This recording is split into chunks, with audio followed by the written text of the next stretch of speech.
Welcome again as we continue to converse here in this beautiful show, Conversation with Rev Allan. I just want to take this opportunity again to welcome our panelists, Janet Surum Kiplagat. Always a pleasure to have you around, counselor psychologist, our very own vicar, ACK Belgut, Reverend Nicholas Rotich. It's always nice to converse with you, and I want to take this opportunity just to give the host a chance as I welcome him to give us his opening remarks. Welcome, Reverend Allan. Thank you. I welcome you into our conversation. It's been a good journey together, speaking every time to one another. And we started a series about the disintegration of our societies. We are trying to discuss what is eating our society, what is ailing our society. And I am sure that through this, God is going to bless us. And that's why today we want to go deeper into the discussion. Thank you, and I welcome all of you that we may journey together. Thank you. We continue discussing disintegrated society, and our focus today is on moral decline, which I want to give our panelists an opportunity just to speak something on their understanding on morality, because we want to focus on moral decline. And may I have the opportunity to give the lady in red an opportunity just to tell us what is morality. Thank you once again for having me here. I am always grateful for this opportunity. In my view of morality, I would view it as an individual's recognition of good and bad, right and evil, based on their culture, based on their education, and a whole lot of things that come together with morality. Wow, thank you. What about you, Vika? What is morality? Yes, morality is the ability to distinctify, to make it distinct, that which is good and bad. And now with that qualification of the acceptable standard, according to either by law or by conscience or by religious terms, in this case God. Yes. Wow. Reverend Allan. Yeah, I also see it as a system of values or standards of values that have been widely accepted and agreed upon as to what is right and what is wrong. There is a general agreement. Let us say if we are seated here, there's a general agreement about some values. We say this is right and almost all of us agree with it, and this is wrong and almost all of us agree with it, such that when I do that which we consider wrong, I know that we have agreed either loudly or silently, we have agreed it's wrong, but I've decided to do it, but it is wrong. Yeah. Thank you. So they are written and also unwritten set of values that we subscribe to. Yeah. Sometimes they are verbal, sometimes they are just innate. Okay. But people know and operate in them. Thank you. So as we discuss about disintegrated society, our issue is on moral decline. And I want us to define what is moral decline, because we want us to understand this is one of the features that is really breaking our society day in, day out. So may I begin with Reverend Allan just to help us understand what is moral decline. Yeah, just from the word morality, we get the moral. And if we discuss morality deeper, you'll discover that we can come back to something that is called a system of behavior. It's a system of behavior, how we behave, and the product is values, and the source is value. How I behave is sourced from a certain value, and the product that comes out also is the value that I'm intending to communicate. Let us say today I decide to shout and insult people. It emerges from a degraded value that is inside of me, and the product again is that degradation. Therefore, it's like a system of behavior. Therefore, when we speak about moral degradation or decline, we speak about values and the standards that are being lowered. They are being brought down to a level that is not so much, it's no longer acceptable. When morality falls down, it's no longer morality, because there's no agreement that we have agreed to live in this way. But people now are falling down from where they are supposed to be. Therefore, moral degradation, moral decline is the lowering of standards and values of behavior. People begin to behave in a way that is lower in nature. In morality and in values, we have the highs and the lows. Every value has a high and a low. So people decide to leave the high part of the value and they go to the lowest pit of the value and they begin to live there. Okay. Let us say people begin to fight. They used not to fight. They used to talk.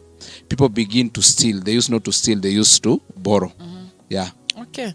Vika, give us more depth on moral decline. What is moral decline? We've defined morals to be the ability to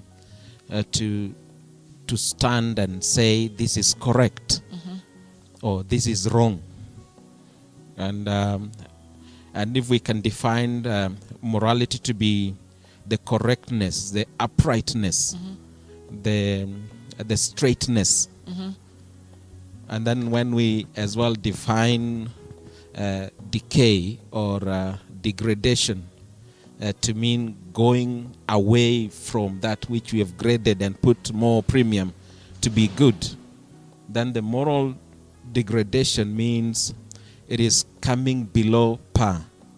Yeah, it is being immoral. Yeah, it is moral degradation means setting those values to go below that which we can say it is good. So the degradation in this case is that it is that decay. It is that way of going wrong, going wayward. It is being gay. Yeah, not straight. Okay. Yes. So that is what I may want to say for now. Thank you.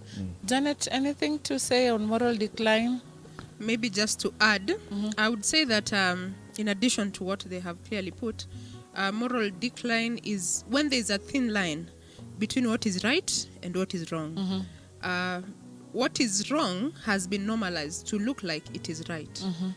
What the society, the standards that the society set, and by society I mean all the institutions of the society, from the religious institutions, the educational institutions. So whatever they set as the standard has been overturned. Yeah. Okay. So there is a thin line between what is right and what is wrong. And maybe just to juggle a little bit of our mind, what are some of the examples we can put forth that this is a moral decline?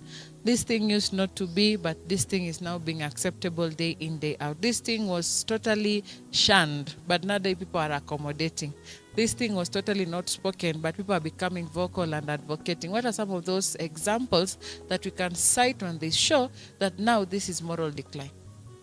You know, in the original formation of the mankind, God placed in us, in our soul, something that is called conscience. Conscience is a meter. It is a reader of that which is acceptable and that which is not acceptable. And everyone has a conscience. And this conscience is normally informed by the things that is agreed upon. This is bad, this is wrong. That's why if you raise up a child now, a small child who is just born, and you keep on telling that child, killing somebody is not bad, killing somebody is not bad, it will register in their conscience, and their conscience will accept it. Therefore, if that person kills or sees someone killing, it is not wrong. Their conscience is comfortable with it. You raise up a child, a small child, and you tell a small child, killing people is wrong. Killing people is wrong. When they grow up, it is registered in their conscience. Therefore, every time they see killing around them, their conscience may not do what, may not allow. Therefore, I just to add on morality, moral decline, I would say is the lowering of our conscience. Is the lowering of our conscience. We begin to descend from where our conscience was, and we begin to come down to accept things that we used not to accept. Like for instance, in the past, you would see people insulting each other and fighting each other in public, and it would disturb you. Your conscience would tell you, even though I cannot help them, but this is not the right thing to do. It would disturb you to the level that you will feel defiled. But at the moment, it's like it's their own business. They have decided to fight. They have decided to insult one another. As long as they are not beating me up, as long as they are not insulting me, they are doing it. It's their business. Every day, I drive along the road and I see people fighting and doing. Sometimes even you cannot stop and confront them.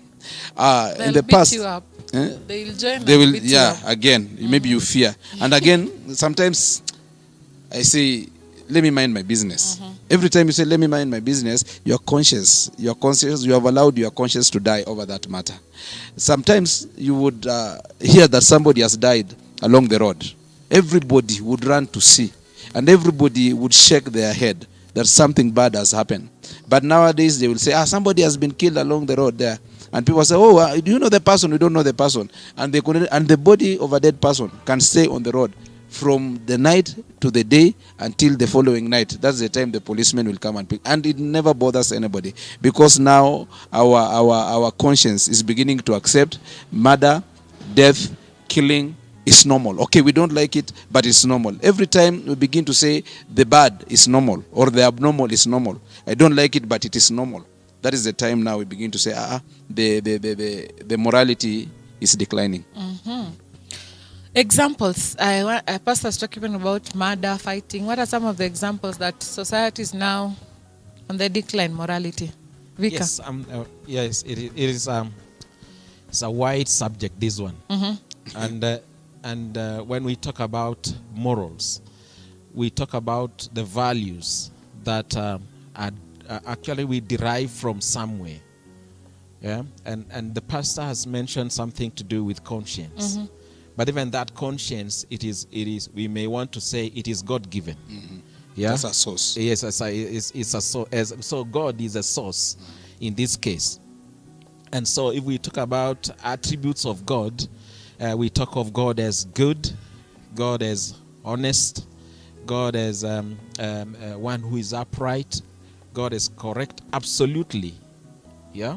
And we can talk about absolutes and correctness of God and the goodness of God.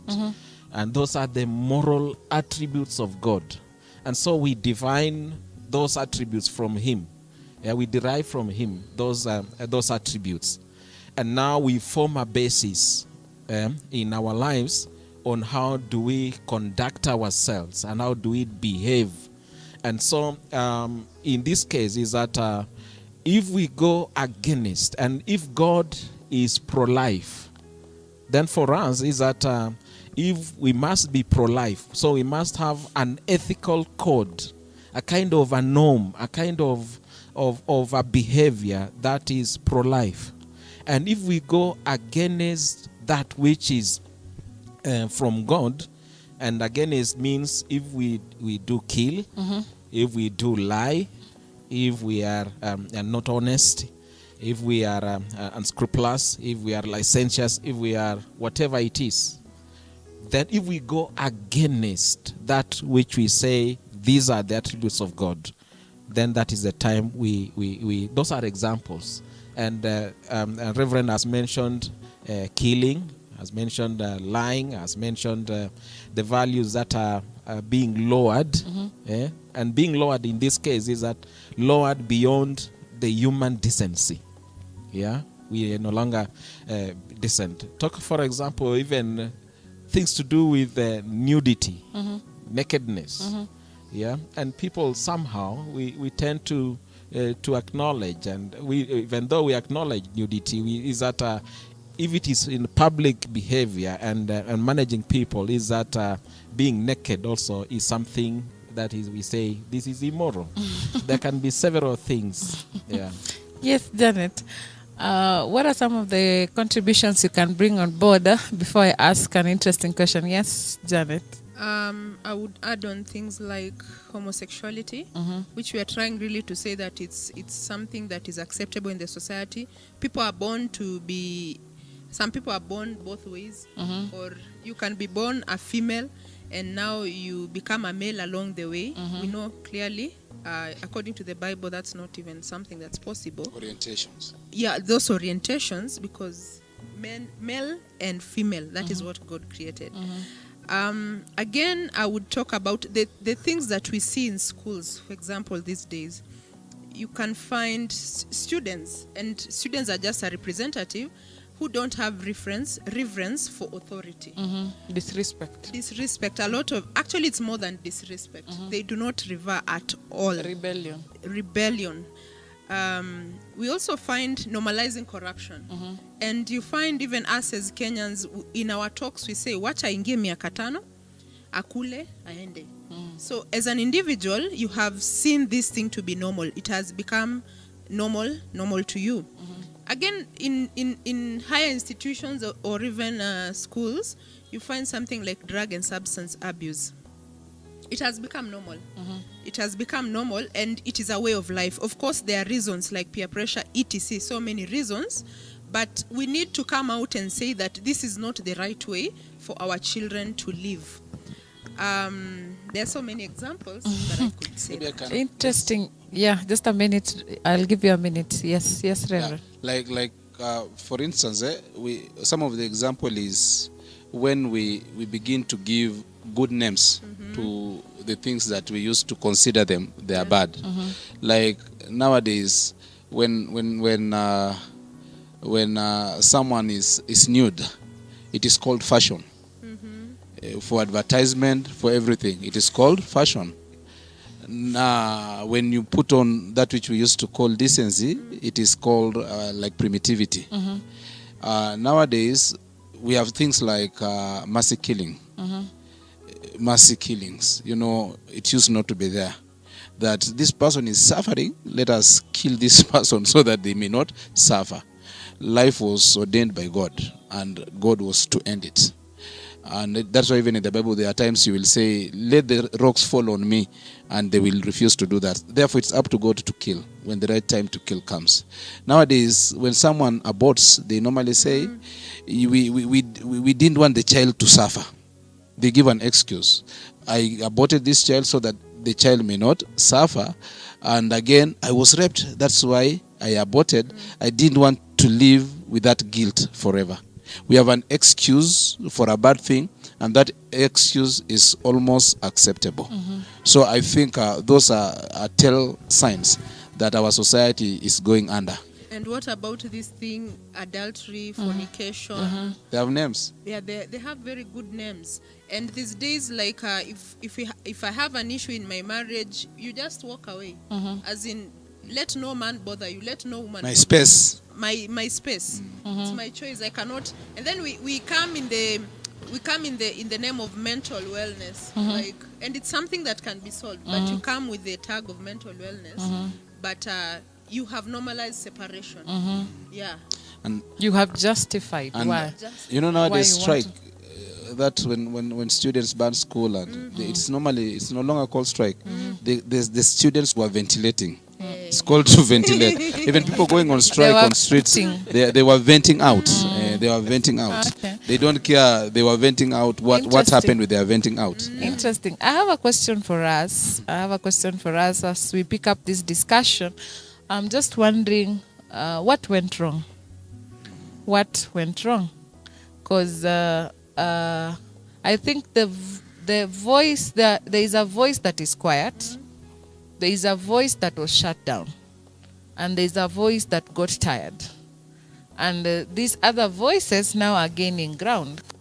When Vic was speaking about nudity, I was on Twitter the other day, and people were like bashing. There's a girl who had sent nude photos, and people were like, and she answered and said, "My body, my choice, and I can decide to walk naked." And if you don't want to see, don't open my page. Don't open my page. Go away. So, and I was like, where are we? Where are these voices? What happened to these voices that stand and talk and emphasize and push an agenda on morality?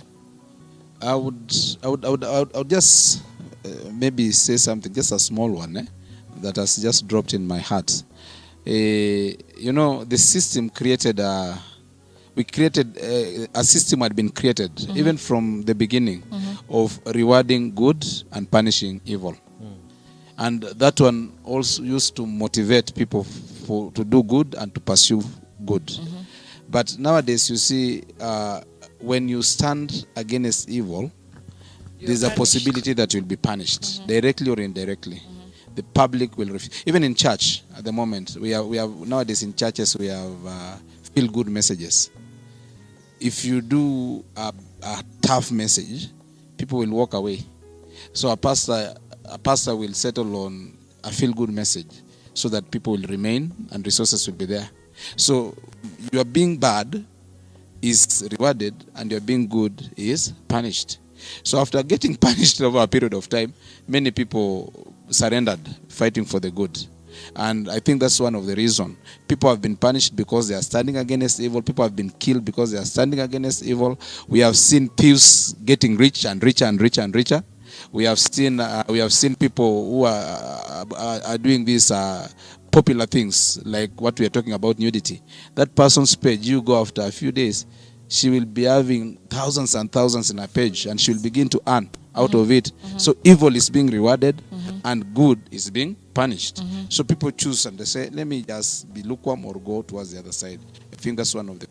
Thank you. Vika, Yes, what went wrong? Why are we quiet? Yeah, what went wrong? What went wrong in this case is that let me come from the point of a Christian and say that since time immemorial, eternal time, is that God created us and subjected us to His will.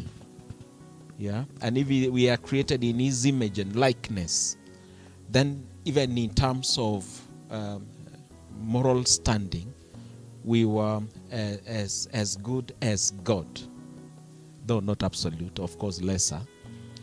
But we went astray. We went against God, and so we lowered our standards. Yeah, and our wills, my will, the way I want. Actually, I wanted, for example, as a human being, to be free, whereas I was supposed to subject my will and my life to one God. Self is the thing, that ego. And we find in our lives is that we somehow want to fight for our freedoms. We want to be free. We want to free that individual, that individuality. And so we want my own way. My dress, my choice. And so almost every person wants to create a space for him or herself away from restrictions. Lines are being redrawn so that you want a bigger space. We've said morals are governed by rules, the norms, the moral conduct, ethical code, which is generally accepted, universally accepted. Four of us or more of us is that we want to agree on the ground rules. Now, I find myself to be a kind of a prisoner to those rules. And so, somebody else wants to fight for that space, wants to fight for a bigger space. And so, wants individuals in terms of the way we eat, what we drink, in terms of how we behave, how we address issues, how we reward and how we punish, several. And so, if we are fighting for our own individual self, then at the end of the day is that we vary the values. And when we vary the values, some will be more moral, others will be immoral, and the third one, others will neither be moral nor immoral, they will be amoral, not following anything. Janet, even as we continue to discuss about what went wrong, where are these voices that used to stand out and really advocate for morality? The voices have been compromised. Most of these voices who come in the form of the gatekeepers in the society, who are our politicians, our leaders, our parents, the church as an institution, the school as an institution, the individuals themselves who find themselves in such institutions have been compromised. You see, when you don't have the moral authority, how will you shun something? When you are known for this, how will you say it is wrong? If you ask me honestly, I would say that people themselves are not responsible. The ones who are supposed to be responsible. Parents can no longer tell their children not to take alcohol because they drink every day. How would you tell someone? An unfaithful spouse cannot teach their children the ways of a healthy marriage. Because children learn. You may think that they are not watching, but they are watching. So my thing is, again, another question I'd like to ask: who owns the child in the society today? Who owns the child? The child is owned by the parents and maybe the siblings. In the past, the child was a community asset. And these days, it's about, you did this to my child, then we are going to square it out together. In the past, the community would deal with the child, and it was acceptable. So when that code broke, when it was about now the child is mine, issues again began. Another issue, I know that one is we can say it is debatable. It's about spanking of children. No, children need to be spanked. Children need to be spanked. Even the Bible agrees. But I'm not talking from a point where we have this teacher who is very furious, who has bad intentions for this child. Remember, during our time, we were spanked. But in no way did we become rebellious. So if a child is spanked the right way, the child will grow to what they want to be. I want us to see our future in our children. So the way we raise them up is exactly the way they will be. And so moral decline will continue for as long as we do not stand up. Maybe another thing I could contribute before we go for a short break, the voices were silenced because nobody is perfect. So while you're standing on this platform advocating for what is right, people are digging to look at what is wrong in your life. So they pull it against you. They say you're speaking about this, yet these are some of things. When Vic was saying morals vary, so you might be really advocating about corruption, yet you're very adulterous. You might be very advocating about adulterous, yet you're corrupt. You can be talking about honesty, yet you have anger issues. People didn't get a perfect person. So again, those voices that wanted to perfect issues again had issues. Yes, voices are trapped. The people who are to be voices, they are trapped. They are trapped. They cannot speak now. There's something that will be pointed in your life. Yeah. And again, the issue of respect. Actually, we are losing it in matters in terms of elderly people, in terms of parents. I saw this article where a boy is taking a nail and nailing it on the head of a principal, and was like, what? Some of the things that were not unheard of. And those are some of the things maybe freedom of expression contributed to kill morality, because everybody has a right to speak, a right to answer. They don't want to listen. They don't want to be talked to. When pastors saying we give evil things names, nowadays if you come and correct person, they change it and say that you quarreled them. Instead of they go outside and there, I was being corrected by Rev Allan. I begin to say, he really quarreled me. He really harassed me. We started changing. People want to do what they want to do. Yeah. I think the issue of free state really pushed society into moral decline. We want to take a short break as Janet was speaking about spanking children. I remember this article I read on Sunday where somebody featured that it is not right to beat children. It has not been proved that beating children reduces their bad side. In fact, it increases. And it was a very interesting article in Sunday Nation I'll come paper. back with that. Sunday Nation paper. So we take a short break as conversation with Rev Allan, and then we pick it up with Janet Surum. We'll be right back. Thank you. Welcome back. We welcome you back to our normal services in Jesus Center Ministry. Thank you for coming back to church. It's good to see you again. We have resumed our normal programs. Lunch hours are running. Our lunch hours are on. If you are within town, you are working around town, or wherever you are, you can find some time. Pop in, come, and we serve God together. The Sunday services are running, and the Sunday school classes are on. This favor is unnatural. This breakthrough is unnatural. This success is unnatural. It is not a normal thing that is happening to me. And we are really enjoying the in-person fellowship. Favor upon somebody in this month. Favor upon our families. Favor upon our homes. Favor in our workplaces. Somebody give him a celebration and give him a praise in the name of Jesus. So I welcome you, and you who have not yet come, please come. One of the prayer that I make for you, that my God, let your hand be upon this person, even in Jesus' mighty name. Please let us come and enjoy the fellowship and the blessings of the Lord in Jesus' name. Okay, let's continue as Janet brings in her contribution on where we left before the break. Janet, please. We were talking about the debatable subject of spanking. And you remember there's a saying that says, samaki mkunje angali mchanga, or something, ambichi, something like that. You cannot teach an old dog new tricks. Yeah, you cannot even teach an old dog new tricks.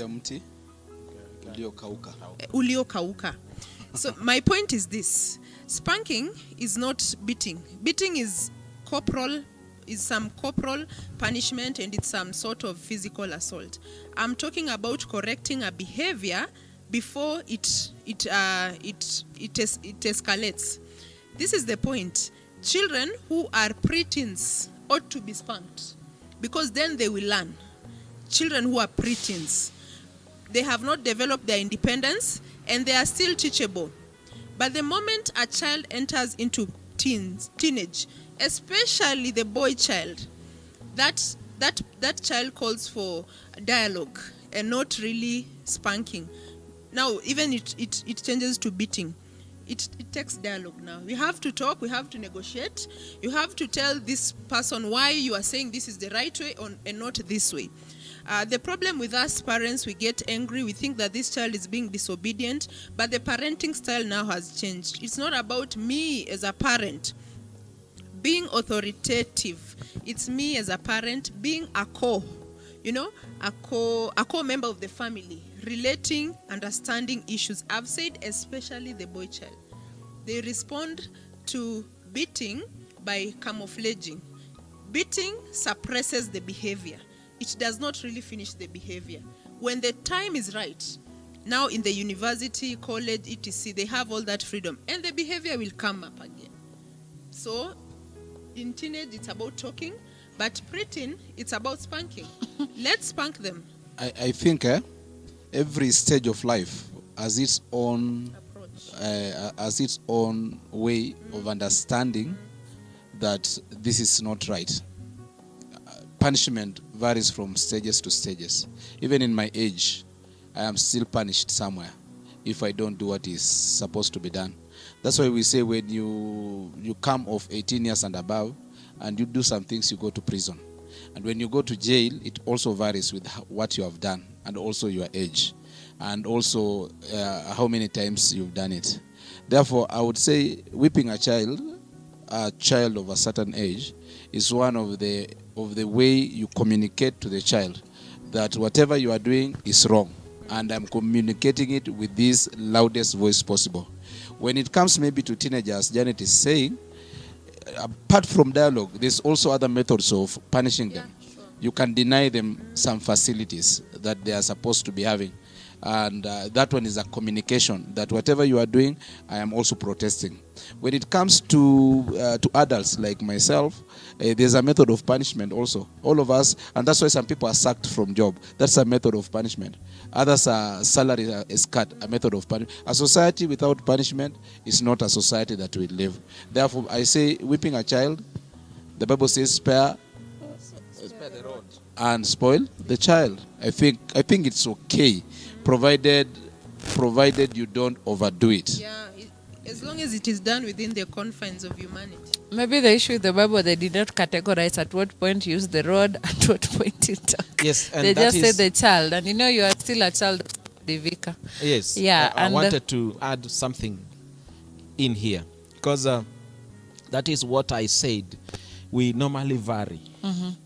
Yeah, we vary. We redraw the lines as we grow. Is that we redraw the lines, and like we have different bases of our morality and behavior. Yeah, and so when we vary the basis, when we say as a Christian or as a kind of an atheist or as a cultural Kipsigis man, for example, so then you will definitely vary how you approach the reward and punishment. Yeah?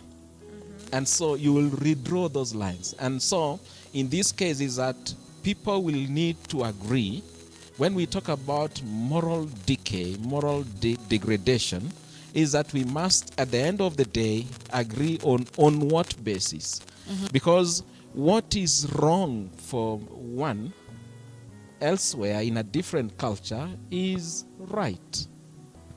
You get it? Yeah, if as a Christian polygamy is wrong, then for a Kipsigis, polygamy is right. Wife beating in one culture is right, in another one is wrong. So for us, at the end of the day, when we talk about degradation, is that where are we coming from? And according to me, is that if we come from the point of God, if we come from as a Christian, and as a Christian who is a citizen in this country with rules and regulations that are secular but then are pro-life, are enhancing the way we behave, so be it. That should be governing the behavior. Okay. And Thank I you also for... think, Vika, in as much as we are coming from different cultural persuasions, we are in a nation, a big society. Yes. And when we are in a big society, apart from Bible or Quran or whatever, there is also a national law or constitution or something. Yes. People say this is how we want to be governed, Yes. and this is how we want to live together. Yes. That's why FGM, which is accepted somewhere, becomes illegal in the nation of Kenya. Generally, somebody has studied and say, even though this community accepts FGM, but it is immorality. Therefore, we have to tame this behavior from up here. The Bible, the government says you can only do one civil wedding. If you marry, you do a 2 civil wedding. It's called bigamy. In as much as there are communities that agree this thing, but up here, that is abuse of the dignity of a woman or a man. Therefore, we tame this person from up there. So, on a higher level, we need to enhance morality. Yes. But when legislations are being developed by parliament that says gay marriages are accepted, abortion is not bad, children can start sex at the age of 16, such things, now we say actually it's a decline of morality. Because even in the highest level of the conscience and the watchman of the conscience, the bad things are being accepted. It's no longer punished. Actually nowadays, I saw a girl had been arrested of removing the child and throwing the child in the toilet, and she was taken to the police. She was taken to the court, and she was released with so many reasons that were given. Now, on that high pedestal, whereby we expect the watchman, the policeman of the conscience, to take charge of the society that is degrading, he's also accepting. Yeah. Okay. As we just want to wind up this conversation for the day, I want us to discuss what are some of these factors that are responsible for moral decline. What are some of these factors? Because one of the factors that I have constantly seen is when people begin to be absent on their responsibility and their duties. and it has really eaten into our society. And I want us to discuss what are some of these factors that have come in and really has been a catalyst to moral decline. I would start by saying, everyone for himself, God for us all. When people are becoming selfish, they are just fighting, defending, protecting, advancing their own interests. They don't care about the other person. That would be my number one. When selfishness has crept in, parents are pursuing wealth and their pleasure, and they are no longer taking care of the children. And a neighbor just takes care of his house. He doesn't care what happens with the neighbor. I would say that is number one for me. Number two, when we have rejected structural institutions that traditionally has been governing the way people are behaving. Like as pastor would say, I want to speak from the perspective of God. That is a structural institution that has been there from time immemorial and has governed the conscience of the people. People are beginning to reject governments and the legislations that are kept, because those has been keeping us all those period of time. Institutions of family, parents and siblings and everyone. Now you find in a family somebody just decides, I'm not listening to anybody, I'm just listening to myself. Every time people begins to discard those traditional institutions that have been determining the morality of a people, it brings forth those degradation.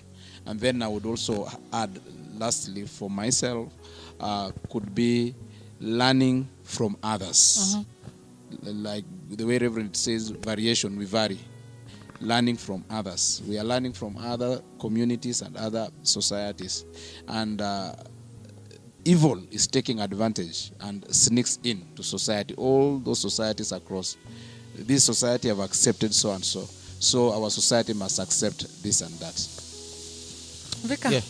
Yes, we I think in addition to what Reverend has said, is that I see also what gives us degradation is commercialization of almost everything. Name it all, be it in education, in health, in how we behave, dressing, what we commercialize, and we make it to give us more earnings. We want to get money out of everything. And for example, we may be legally right, but then we are morally wrong. If, for example, a beggar walks into this place, or anywhere else, and nothing compels you legally to feed him or to give him money. But then, if we focus on what does the Word of God say, then you'll say, I'm morally wrong. If I don't feed, if I don't walk to prison and see, if I don't visit the sick. But then when we commercialize, is that the things that were moral, then because you want more money, you are almost inclined to make them immoral.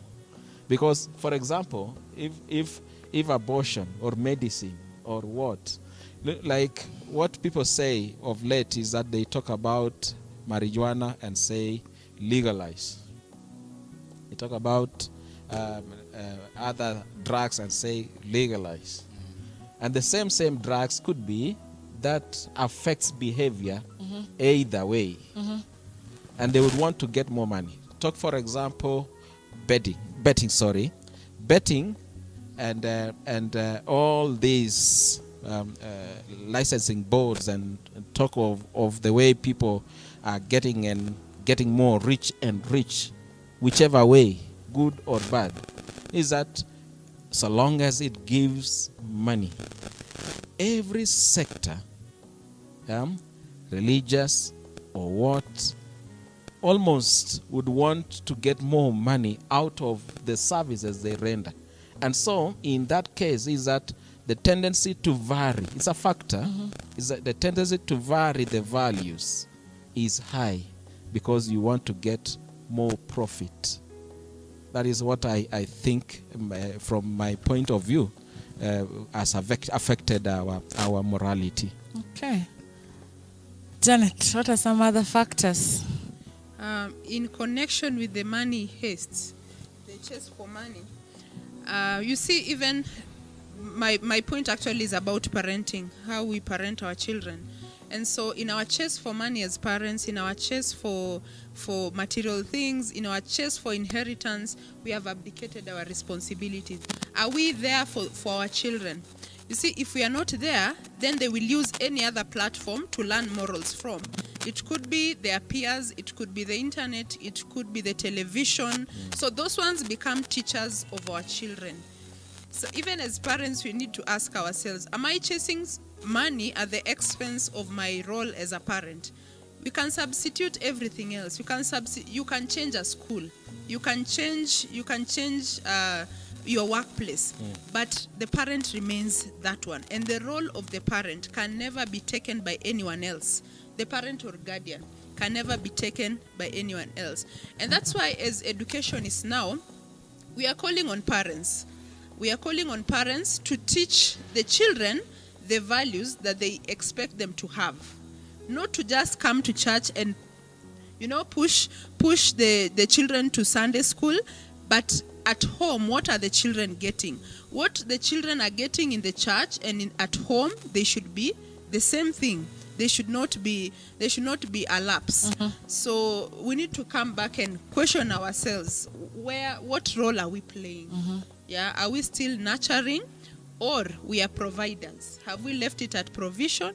Have we left it at in fact, there's a story about they call it internet parenting or something, phone parenting. You just ask, how are you going on? Are you doing your homework? Are you okay? But you are not there. Yeah, you'll come at 10 p.m. And the children have slept, but they told you they have done their homework. You are supposed to play a supervisory role, and provision should just come but as an additional role. Okay, maybe another thing is lack of role models. They are fading. We don't have role models. People, I remember when we were growing up, you wanted to be like so and so. You wanted to be like so and so. Even if it was not your father or mother directly, there was these role models. Even in politics, in churches, even in churches there are no role models. In schools, there are no role models. There's this teacher that could really inspire you to do good. There's this a neighbor. There's this person in the society that the community could be a reference point. So another thing, we are losing role models at a very drastic part. And then an individual respecting yourself, the self-respect, that Vika has decided to insult me. I respect myself and I say I will not insult him. Refrain. That somebody's husband has gone out of marriage. So the wife says, I will respect myself. Even though he has gone out of marriage, I'm not going out of marriage. That dignity, self-dignity. This is me. Even though we are a society, but this is me. I cannot go lower than... You cannot push me to come to your level. Yeah.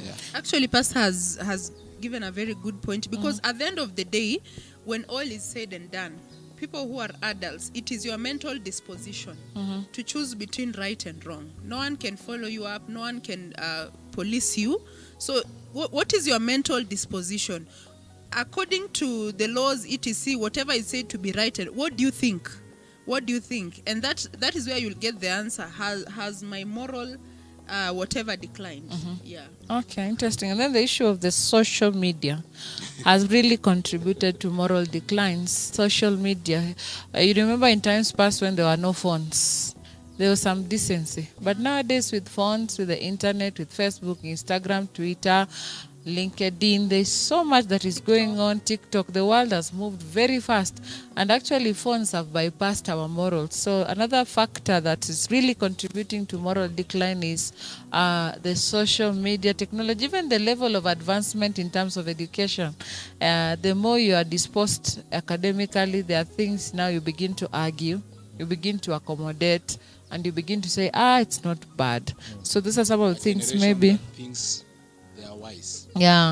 Yeah, because they are learned. You find nowadays people with PhDs at the age of 30, then you are there at the age of 60 with a certificate. They look at you and they're like, and those are some of the contributing factors. And then the culture clashes. We think a certain race is more superior, and we like, okay, they are doing it. It's a matter of jump. We don't know. We don't ask how high. We just jump.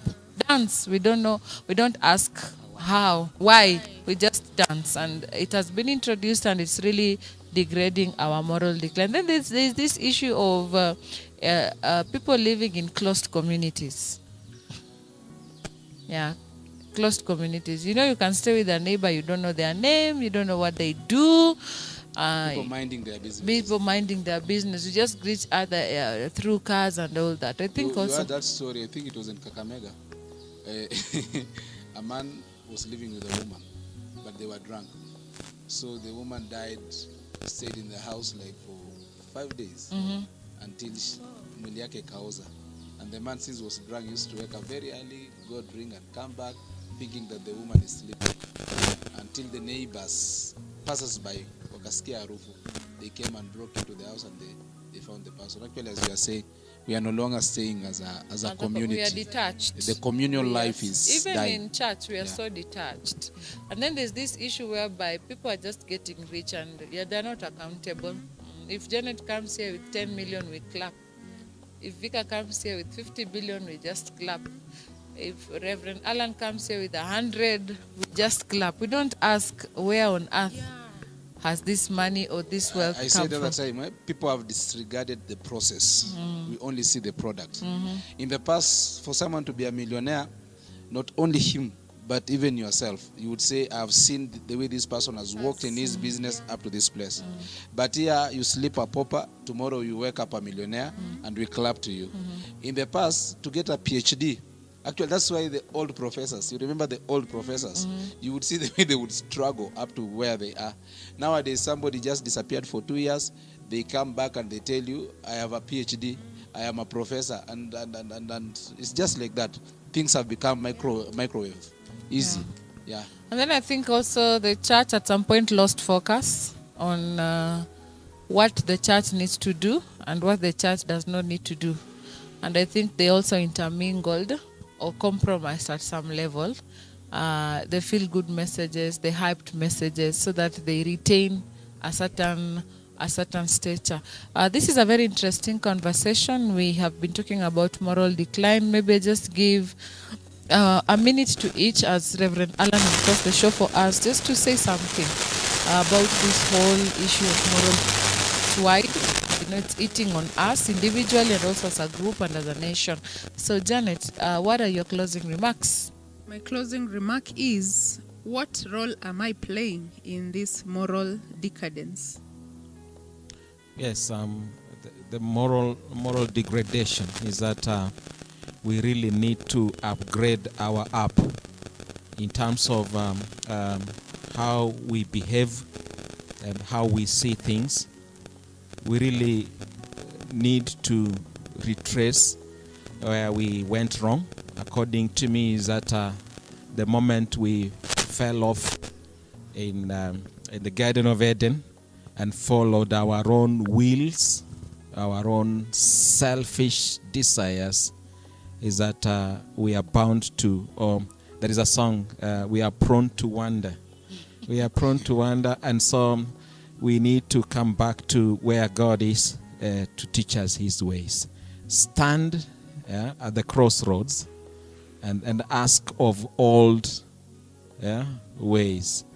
And when you find that old way, which is a righteous, upright, moral, walk in it. Yes, Vika. It's not Vika. Reverend. The Vika with this place. Okay. I would say God has called a group of people to live in a certain time here on earth. There's a generation that lived in some other time. This is the time that our generation is living on this earth. And every person lives on earth only in one period of time.